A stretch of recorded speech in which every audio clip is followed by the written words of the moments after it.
Hi friends, సింపుల్గా చింత చిగురు రొయ్యల కూర ఎలా చేయాలో ఈ వీడియోలో చూసేయండి. ఇది మా ఫ్రెండ్ తన స్టైల్లో చేసింది.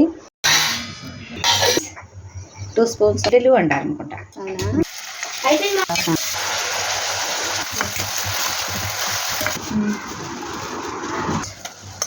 3 స్పూన్స్ అన్నం పోయిన తర్వాత టమాటా వేసుకోవాలి. ఉడికించిన రొయ్యలు వేసుకొని కాసేపు ఫ్రై అవనివ్వాలి ఆయిల్లో.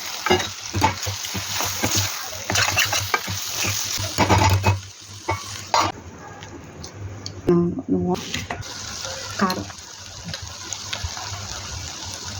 3 teaspoons, మసాలా 1 teaspoon,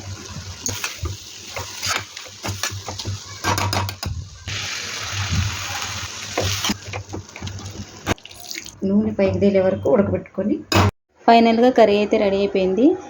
ఇప్పుడు కొత్తిమీర కూడా వేసేసి మొత్తం ఒకసారి కలిపేసి స్టవ్ ఆపేయటమే. అంతేనండి, సింపుల్గా చింత చిగురు రొయ్యల కూర అయితే రెడీ అయిపోయింది.